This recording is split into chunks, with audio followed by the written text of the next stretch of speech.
안녕하세요 여러분, 반갑습니다. 2020학년도 고3 3월 학력평가 영어 부분, 영어 듣기, 해설 그리고 총평을 맡은 저는 레이나입니다. 자, 이 짧다면 짧은 20여 분도 채 안 되는 이 시험 속에서 여러분 아마 많은 감정들이 오갔을 것 같아요. 아무래도 고3의 첫 단추를 낀다라는 그런 생각에서 정말 긴장이 많이 되었을 거라고 저도 생각이 되는데요. 그런데 여러분의 특징은 이런 경우가 많습니다. 아, 긴장해서 실수했어 라고 생각하시는데 듣기 문제 틀리는 거 여러분 실수 아니고요, 실력입니다. 갑자기 탁 하고 부담이 되시나요? 하지만 여러분 아직 시간이 있습니다. 그래서 가장 중요한 것은 자신의 현재 위치를 정확하게 진단하는 거, 그 다음에 이번 여러분의 학평의 난이도라든지 아니면 여러 가지 그런 흐름, 출제 경향들을 철저하게 분석해서 나의 실력을 거기에 맞추어가는 것이 정말 중요하다는 얘기예요. 그죠? 여러분은 실수한 게 아니라 실력을 키워야 한다라고 자신을 되돌아보고 재정비하시는 것이 중요하고요.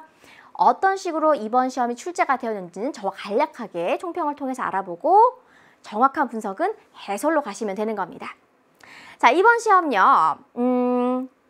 난이도부터 먼저 이야기해 보면은 3월이라고 봐주는 거 없어요. 수능하고 비슷합니다. 수능하고 거의 비슷하다. 난이도 저는 그렇게 이야기를 할 수 있겠고요. 정말 예년도 수능 한 8개년도 모아보면 수능보다 조금 더 어려웠다라고 저는 말할 수도 있을 것 같아요. 네. 그 다음에 발화 속도인데요. 1번 문제 듣고 아마 깜짝 놀랐을 거예요. 그죠? 1번 빼고 나머지가 좀 더 수능에 가깝습니다. 놀라셨다면 대신 죄송합니다. 네, 2번 문제부터 쭉 보면은 발화 속도가 수능보다 조금 더 빨랐으면 빨랐지 느리지는 않아요. 우리의 수능 특강 교재에 있는 문제들하고 비슷한 속도다. 그래서 저와 함께 겨울에 열심히 준비하셨다면은 이 발화 속도가 오히려 더 편하지 않으셨을까? 제 발음보다 느렸습니다. 그래서 편하지 않으셨을까라는 생각이 들고요. 중요한 거 표현 및 어휘인데요. 여러분이 여러 가지 관계 추론 문제라든지 아니면 두 사람의 대화의 주제라든지 아니면 16, 17번에 두 번 듣고 두 문제 풀기 그 문제 유형 같은 경우도 보면은 계속해서 어휘나 표현의 수준이 올라가고 있습니다. 그거는 매년 조금씩 올라가고 있는 추세예요. 그래서 수능보다 비슷하거나 좀 높다라고 저는 이야기를 할 텐데 앞으로의 1년 여러분의 수능 전까지의 남은 기간들은요. 기출을 비롯한 기출은 당연한 거지만 연계교재 통해서 비슷한 난이도의 문제들을 풀어주시면 되는 거고요. 그 다음에 발화 속도는 예전 기출의 느린 발음은 잊어버리시고요. 수능 특강 발화 속도에 맞추시면 되고요. 제가 말하는 게 들리면 당연히 수능 들릴 거예요. 저는 영어 발음이 빠르니까. 그 다음에 표현 및 어휘가 좀 중요한데요. 제가 왜 실수가 아니라 실력이라고 했냐면 왜 여러분 실수라 생각하나요? 스크립트 읽어보니까 해석이 다 되거든요. 여러분 듣기 스크립트의 해석이 안 되면은 중학교 다시 가야 돼요. 당연한 거 아닙니까? 눈으로 읽는데 어떻게 안 들립니까? 잘못하시는 거예요. 들었을 때 다 들려야 돼요. 눈으로 보지 않는다는 전제 내에서. 여러분이 틀렸는데 다시 들었는데 알겠어. 그럼 그거 실수예요.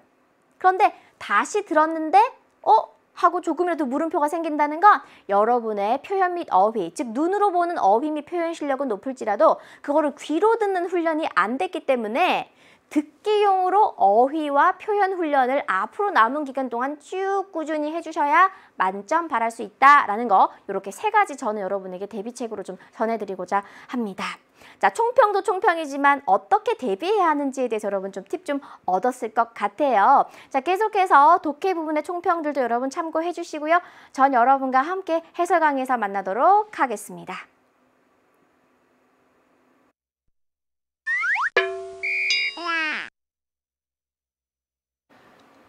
네, 잘했습니다. 2020 학년도 고3 3월 학력평가 영어 영역 총평 시작하겠습니다. 저는 영포자 탈출 전문가 생익쌤이고요.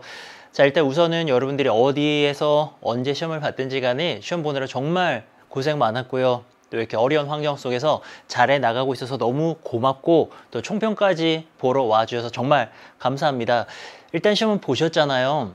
중요한 거는 이제 여러분들이 오랜만에 또 시험을 받고 자기의 실력을 딱 좀 정확하게 알고 싶을 겁니다. 그래서 이 총평이 도움이 될 거고요. 오늘 시험 본 친구들 같이 한번 볼게요. 자, 이번 시험은요, 여러분들 이제 개인적으로 봤을 가능성이 굉장히 높습니다. 그러다 보니까는 자기의 이제 현 수준을, 겨울 동안에 준비한 수준을 파악하는 데 좀 어려움이 있을 수도 있는데요. 자, 시험 수준은요, 작년 수능 정도의 난이도였다 라고 제가 전 문제를 다 풀어봤을 때 느껴집니다. 작년 수준이라고 하면은 1등급 비율이 7.43%, 그러니까 1등급이 한 7에서 8% 정도 수준으로 유지가 될 것 같아요. 그래서 작년 수준이랑 비슷한 수준이었으니까 이번에 여러분들이 받은 점수는 대략적으로 여러분들이 수능에서의 경쟁력이다 라고 판단을 하셔도 큰 무리는 없을 것 같습니다. 자, 그리고요, 좀 어려우셨죠? 예, 뭐 1등급 정말 영어 잘하는 친구들을 제외하고는 뭐 오랜만에 좀 모의고사를 보기도 했고, 여러분들 좀 생각보다 실망스러운 성적을 받았을 수도 있는데요. 그 느낌이라는 거는 어디서 오냐면은 얘네들입니다. 어려운 문제들, 원래부터 어려웠던 문제들 있지 않습니까? 얘네들은요, 쉬워질 기색이 없습니다. 몇 년간 그래왔습니다. 대표적으로 이제 신유형, 요거 아직도 적응 잘 안 되시죠? 밑줄 친 부분에 함축적 의미 찾는 거, 이거 아직도 어려웠을 거고요. 어휘 문제도 이번에 좀 어려웠습니다. 그리고 빈칸은 말할 필요가 없죠. 가장 어려운 유형이고, 이번에는 순서와 조금 덧붙이면 삽입, 흐름을 찾아내는 그 문제도 어려웠다는 친구들이 참 많았는데요. 얘네들이 지금 처음 어렵다라고 나오는 유형들이 아닙니다. 지난 몇 년간 우리 선배들도요, 계속 어렵다고 했던 유형들인데요. 이것들이 이번에도 여러분들을 어렵게 만들었던 거죠. 그래서 그 어렵게 풀었던 특정 그 몇몇 문제들 때문에 시험을 풀고 나서도 굉장히 찜찜하고 뭔가 좀 당황스럽고 그랬을 것 같은데요. 자, 대책. 앞으로가 중요합니다. 자, 시험 보느라 정말 고생 많으셨고요. 아직도 우리에게는 시간이 있습니다. 그래서 어떻게 효율적으로 이 시간을 쓰느냐가 중요하거든요. 상위권들은요, 자, 1, 2등급을 노린다, 특히나 1등급 노린다, 이런 친구들은요, 고난도 문제들에 대한 대비가 필요합니다. 그냥 막연하게 문제들 많이 풀지 마시고요. 어차피 여러분들은 이런 어려운 유형들의 문제를 틀리게 되어 있습니다. 그 문제들에 대한 집중적인 대비가 필요하고요. 자, 중하위권이라고 표현을 했습니다. 모의고사 기준으로 절대평가잖아요. 한 3등급, 4등급, 5등급, 그리고 그 이하의 학생들 있잖아요. 이 학생들은 너무 고난도 유형에 집착할 필요는 없습니다. 사실상 내가 이번에 4등급을 받았다면은 뭐 이런 아이들의 영향도 있겠지만 사실 얘네들을 다 틀리고도 좀 더 틀렸어요. 단어, 문장 해석, 그리고 그 문장 해석 바탕으로 해가지고 지문의 의미 파악하는 거, 이거 연습 조금 더 해주시고요. 좀 더 쉽게 말씀드리면은 문장 해석 하나하나를 조금 더 정확하게 하려고 노력하시면은 전반적으로 이렇게 이제 영어를 잘하게 되면서 다음 시험에서 한번 좋은 성적 기대해봐도 좋을 것 같습니다.